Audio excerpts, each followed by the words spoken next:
certas quantidades físicas possuem não apenas magnitude, mas também direção. Essas quantidades são representadas por vetores.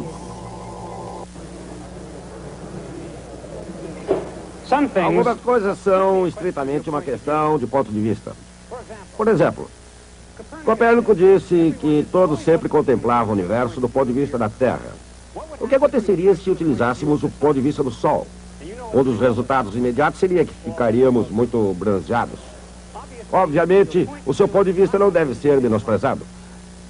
Uma vez escolhido um determinado ponto de vista, pode-se precisar de um meio de descrever exatamente onde se encontra alguma coisa e que direção ela está indo. Como fazer isso? Por exemplo, os jogadores de xadrez possuem uma maneira de dizer exatamente onde no tabuleiro está cada peça e de que maneira ela se move. Crianças brincando de batalha naval sabem como descrever onde está cada coisa. É claro que, assim como esses jogadores de xadrez e essas crianças, nós, cientistas, precisamos de ter algum meio de descrever exatamente onde alguma coisa se encontra. No norte do Oceano Pacífico, pode ocorrer uma batalha naval que provavelmente não ocorreria numa brincadeira infantil. Este é o centro da guarda costeira em Alameda, um ponto estratégico na Baía de São Francisco. Aqui, os métodos para se localizar ou lançar um navio a qualquer hora são rigorosamente profissionais. Em épocas tranquilas ou em momentos de crise no alto mar, a Guarda Costeira dos Estados Unidos exerce suas atividades com uma considerável variedade de meios e maneiras, cartas de navegação de alta precisão, uma profunda familiaridade com a baía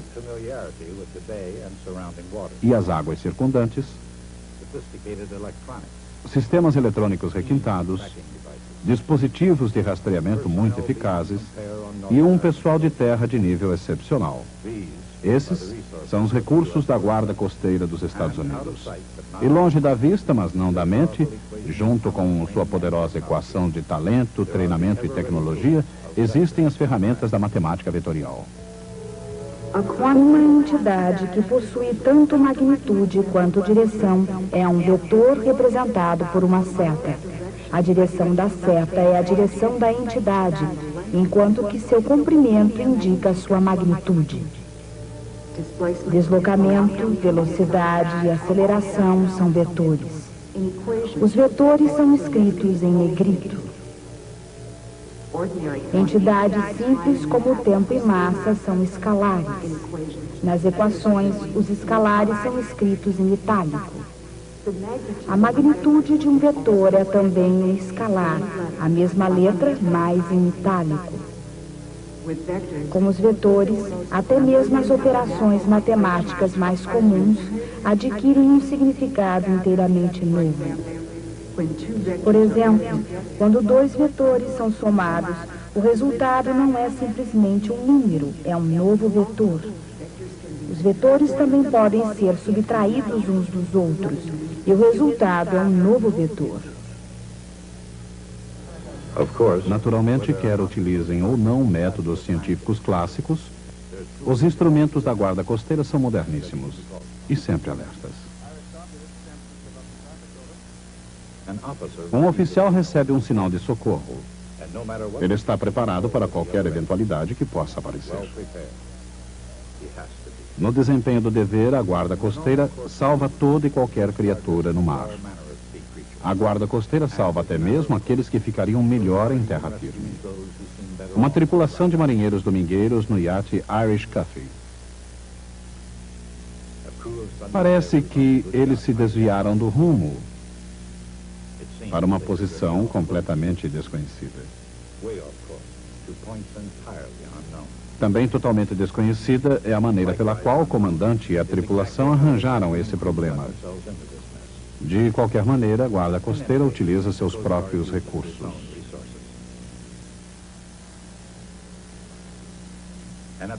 Com o girar de uma chave,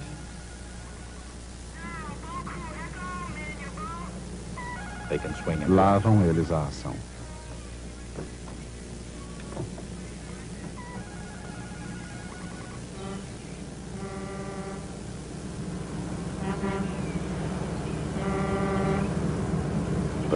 Mas espera um pouco. Essa abordagem talvez não seja necessária. Do ponto de vista da tripulação, pelo menos enquanto houver comida e bebida, a situação ainda não é de crise no Irish Coffee. Malcolm Bogart e Percival Flynn, homens corajosos, recebem inspiração do seu líder, o Capitão Duke.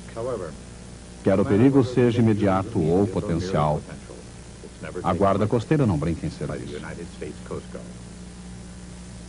Irish Coffee, this is San Francisco Coast Guard. Location and nature of the distress, over. This is the Irish Coffee. Repeat, we're in trouble and we're someplace off the coast of San Francisco. Irish Coffee to San Francisco Coast Guard. Request you monitor channel 13 and contact us every 15 minutes, over. Great. Not only are we not sailors, we're not map readers either. Well, it's got to be in the blue part, right? Because that's where we are. We're on the, we got to be in the blue. Being carelessly lost. Estar perdido no mar não é brincadeira.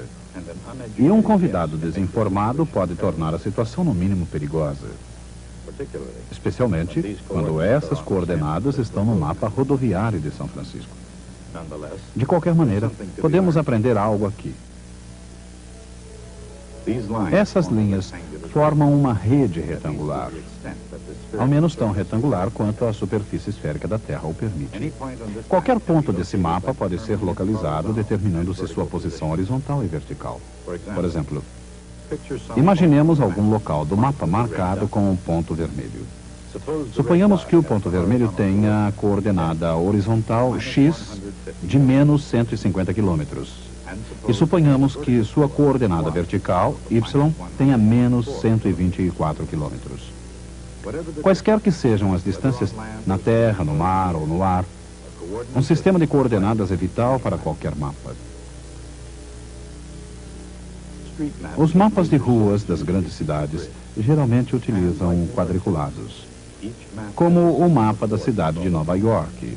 Cada mapa possui o seu próprio sistema de coordenadas.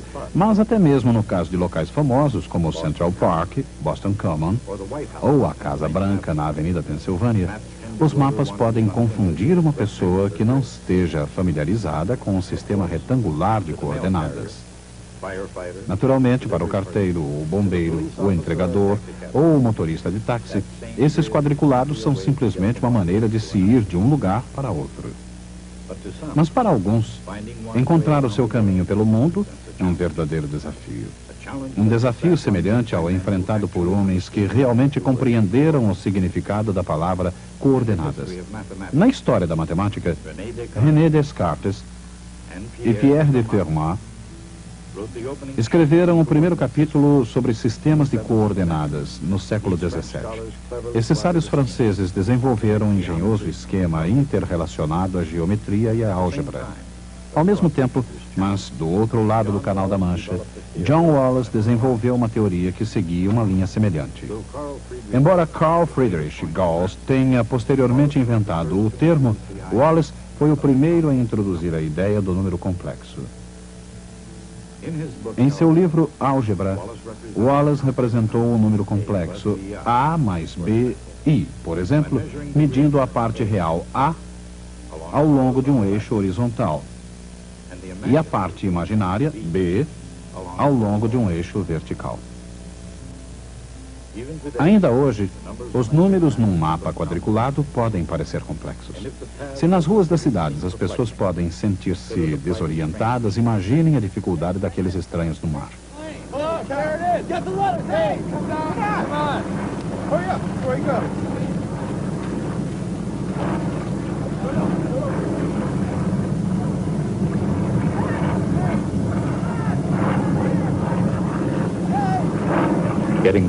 Perder-se sem um bom mapa é a parte mais fácil.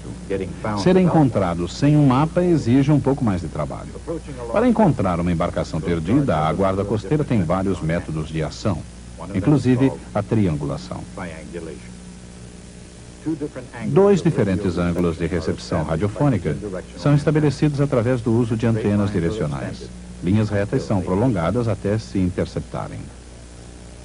Assim, se a guarda costeira utilizasse a triangulação, e se o mar fosse tão previsível quanto a matemática, o Irish Cuff deveria estar justamente aqui. Isto é, ele estaria aqui se tivesse estabilidade suficiente para se manter num local. Isso seria esperar demais, porque, à mercê das correntes, as embarcações flutuam à deriva por todo o mar. Saber sua localização num determinado momento e local não é o suficiente. A guarda costeira necessita a direção e a velocidade de deriva do Irish Cuff. Em que direção? Com que velocidade? Embora o comandante adote uma abordagem novelesca, ele não encontrará respostas nas páginas do Moby Dick. Como não se vê sinal de buscas, outro sinal de socorro não deverá fazer mal algum. We're off the coast of San Francisco. Please come in. Coast Guard. Repeat. Now, if Bogart actually... Se Bogart tivesse fornecido uma segunda posição à guarda costeira, o quadro poderia ser esse. As duas posições são unidas por uma seta da posição 1 para a posição 2. A direção da seta mostra em que direção a embarcação está sendo levada pela correnteza. Seu comprimento mostra que distância. Essa seta é chamada vetor deslocamento.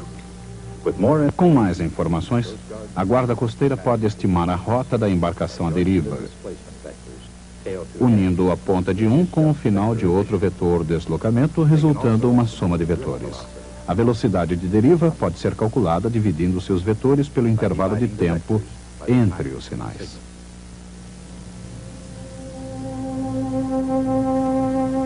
Um vetor pode ser multiplicado por um escalar. Este novo vetor terá o mesmo sentido, caso o escalar seja positivo. Mas sua magnitude poderá ser diferente. Multiplicando-se um vetor por um escalar negativo, seu sentido é invertido. É claro que a moderna guarda costeira raramente calcula a rota de embarcações à deriva, calculando à mão os vetores deslocamento e velocidade. Contudo, quando se trata de compreender certos princípios de navegação e matemática, o valor do vetor não pode ser superestimado, assim como sua história não pode ser ignorada. A álgebra vetorial nasceu no século XIX, e seus criadores foram William Rowan Hamilton, um irlandês, e o alemão Hermann Grassmann. Na elaboração dessa matemática, Grassmann tentou desenvolver uma estrutura algébrica, na qual geometria com qualquer número de dimensões pudessem ser tratadas. Embora muitos na época considerassem o seu trabalho muito complicado, as sementes da matemática de Hermann Grassmann têm origem na Grécia Antiga. Além de tudo, a lei do paralelogramo, para a composição de forças considerada por Aristóteles no caso particular de um retângulo, é um exemplo da soma de vetores. E de uma forma ou outra utilizada com a maior cautela desde então. Isaac Newton julgou o paralelogramo de forças suficientemente importante para incluí-lo em sua magnífica obra Principia. Seriam necessários alguns séculos até William Hamilton perceber o âmbito e a versatilidade dos vetores. Numa tentativa de interpretar matematicamente a rotação no espaço, em termos físicos, Hamilton buscou um sistema análogo de números complexos tridimensionais. Ao invés disso, acabou descobrindo uma álgebra de objetos quadridimensionais, a que deu o nome de quaternions. Um quaternion tem uma parte vetorial tridimensional e uma parte escalar unidimensional. Embora a ideia dos vetores e escalares só viesse a ser refinada na época moderna, Hamilton havia desenvolvido uma convincente maneira de expressar a mecânica de Newton. James Clerk Maxwell, um pioneiro da eletricidade e do magnetismo, percebeu o brilho teórico das ideias de Hamilton. Mas, mesmo assim, elas não tiveram aceitação geral. Para serem eficientes, conteúdo e forma precisam estar juntos. Embora a teoria de Hamilton fosse brilhante, sua forma era complicada demais para sobreviver. Mas, em sua essência, a teoria conseguiu sobreviver. No século XIX, o professor da Universidade de Yale, Josiah Wheeler Gibbs, tomou emprestado algumas ideias originais de Hamilton e Grassmann, aplicando-as à física teórica. Relutando em receber o mérito por ideias que não eram originalmente suas, Gibbs esperou 2 décadas antes de permitir que E.B. Wilson reproduzisse suas fórmulas em um livro. Finalmente, com a publicação em 1901, os vetores percorreram o mundo até que, como o som da música, puderam ser ouvidos em toda a parte.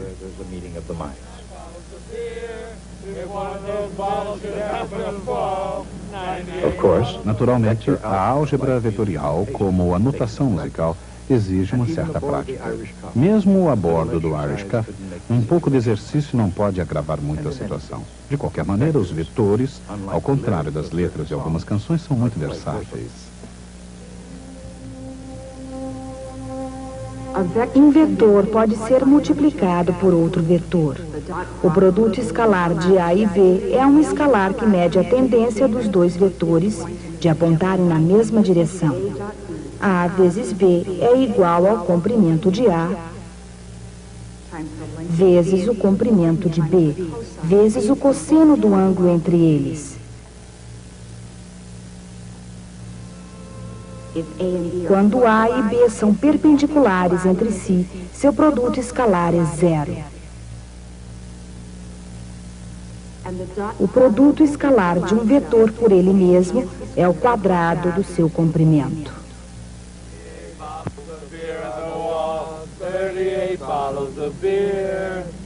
Moving right along.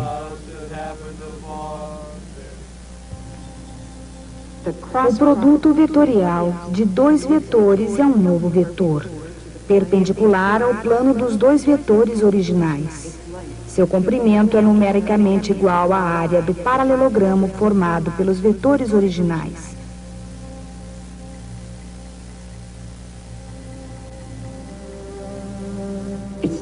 Sua direção é determinada pela regra da mão direita. O produto vetorial mede a tendência dos vetores de serem perpendiculares e constitui um dos meios mais eficazes de se escrever corpos em oscilação ou rotação.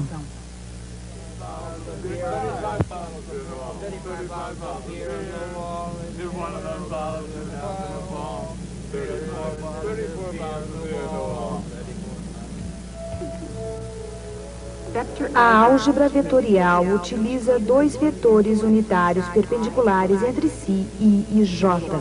O pequeno circunflexo sobre o vetor indica que o seu comprimento é 1. O vetor desde a origem até o ponto de coordenadas x, y é a soma de 2 vetores perpendiculares, um vetor horizontal x, y e um vetor vertical y, j.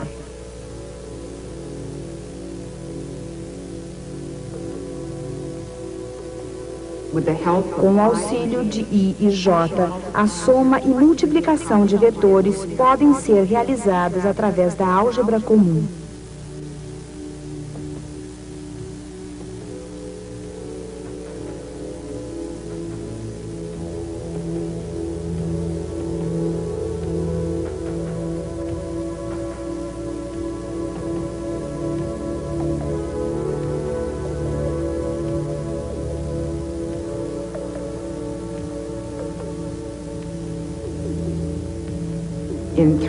Num espaço tridimensional, é utilizado um terceiro vetor K. K é perpendicular ao plano de I e J. Um vetor tridimensional é escrito xi mais yj mais zk.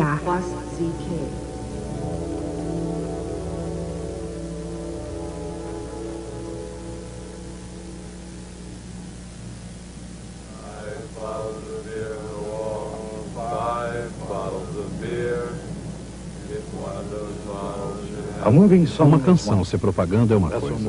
Uma embarcação em movimento é outra muito diferente, especialmente quando está à deriva no mar.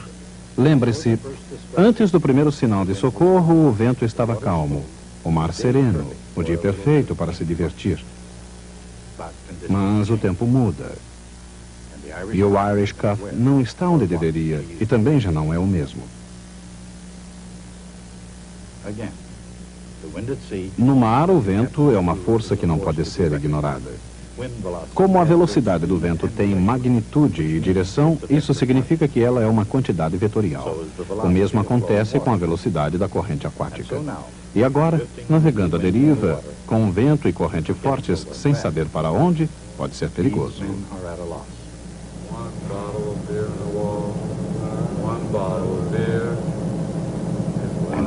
E finalmente, eles o percebem.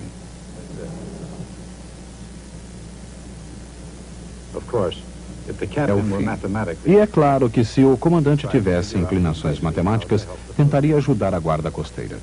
Ele determinaria a posição de sua embarcação, talvez 150 quilômetros a oeste e 124 quilômetros ao sul da base de Alameda, da guarda costeira. Calcularia a velocidade do vento, digamos 40 quilômetros horários soprando do sul. Determinaria que sua embarcação estava sendo impulsionada a uma velocidade média de 2 quilômetros por hora na direção norte. Mas como os homens puderam perceber, o capitão Duke poderia ser chamado de muitas coisas, mas não de matemático. Não o critiquemos, no entanto. No que se refere a vetores, a coordenadas, a qualquer coisa que possa ser usada no salvamento, ele simplesmente não sabe o que fazer. A menos que tenha uma imaginação muito criativa. O capitão Duke percebe que a guarda costeira dos Estados Unidos precisa do seu auxílio. Assim, com a sua ajuda, isso para não falar de coordenadas, velocidade do vento, provável direção de deriva e um helicóptero, as coisas podem realmente funcionar.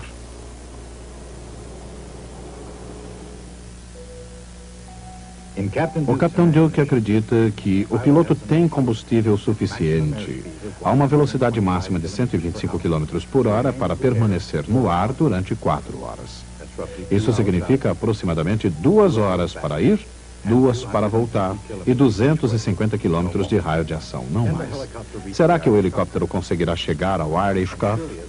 E não menos importante, será que o piloto conseguirá voltar à base? O vento carrega o helicóptero para o norte a 40 km por hora, 80 km para o norte em 2 horas. Se o piloto voasse ao longo de um desses vetores, acabaria ultrapassando seu raio de ação. Não poderia ir mais longe, pois não poderia contar com um vento a favor constante para impulsioná-lo em sua viagem de volta à base. Mas a situação não é tão grave quanto parece. Por quê? Porque o Irish Cuff também está derivando para a direção norte a 2 km por hora. Dentro de 2 horas, terá se afastado 4 km para o norte, o que o levaria para o limite do alcance do helicóptero. Levando em conta a velocidade do ar, a velocidade do vento, a velocidade da deriva, o piloto calcularia a direção do voo adequada e chegaria ao Irish Cuff. Mesmo com a imaginação do comandante, isso seria possível? Sim. E na realidade, a resposta deveria ser óbvia. O rumo do helicóptero e seu deslocamento pelo vento se combinam ou se somam como vetores. Apesar de simples, esses cálculos seriam vitais se a guarda costeira dos Estados Unidos lesse o pensamento do capitão Duke. Mas, em vez disso, puseram em prática o seu próprio plano.